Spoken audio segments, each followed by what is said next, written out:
Hi, I'm Chris Cullinane from the Office of Residential Life, and in this video we'll be taking you through Binghamton University's Housing Preference Registration process for new students. Before we begin, I'd like to take a moment to invite you to explore our website at reslife.binghamton.edu, and especially this link for future students. Here you'll find a wealth of information about your different housing options for living at Binghamton University. Residence halls at Binghamton are arranged into 5 different residential communities, or colleges. These are clusters of similar buildings that host a thriving culture and spirit that's unique to each one. Every community has its own dining hall, area government, faculty master, events, and traditions. The character of each community changes every year, so it's hard for us to explain exactly what each one is like, but their websites can give you a hint. Because space constraints prevent us from letting you pick exactly which community you'll live in, during the preference process you'll be rank ordering your preference of all 5 of these communities. It's a good idea to be familiar with them before beginning the registration process. Transfer students have the additional option of our 2 apartment communities, which offer much of the independence of off-campus life with the safety and convenience of living on. Apartments offer full kitchens, and though apartment residents may still purchase a meal plan and eat in the dining halls, meal plans are not required. So, once you've explored our website and checked out all the options available, you're ready to register your housing preferences. When the preference system is live, you'll always find a link to it here on the Residential Life homepage at reslife.binghamton.edu. To log in, enter your Binghamton user ID and password. If you haven't already activated these, head over to password.binghamton.edu to set up your computer and campus email accounts.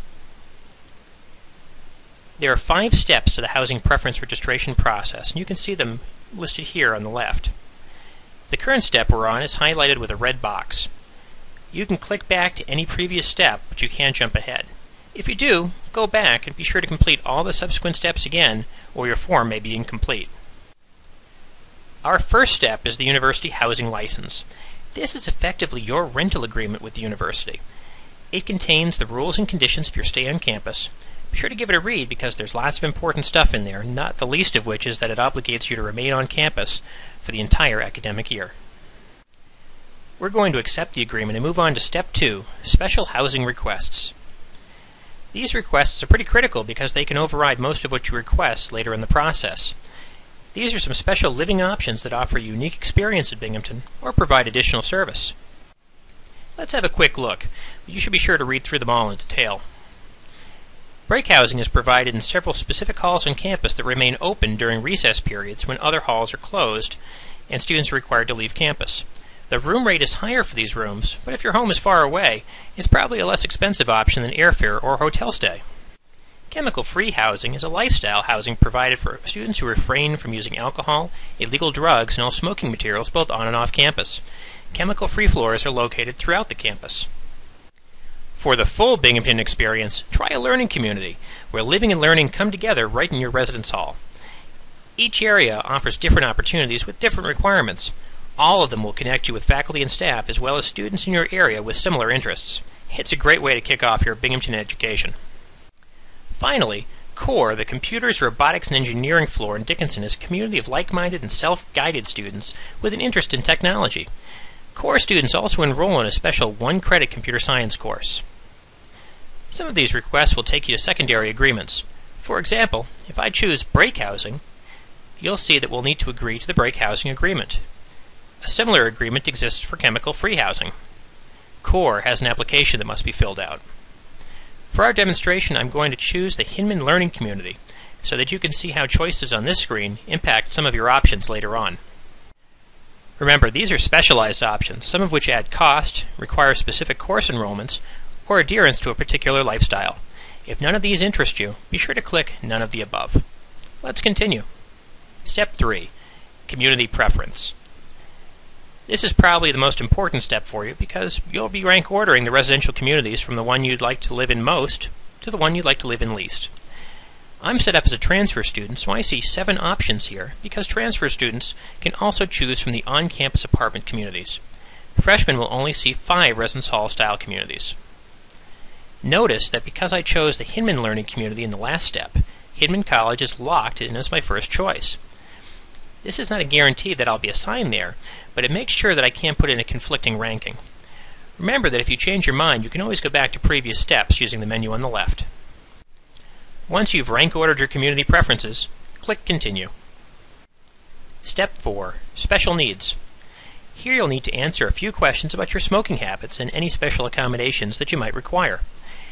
If you do have a medical condition or disability and require specialized housing, we'll need documentation from your physician.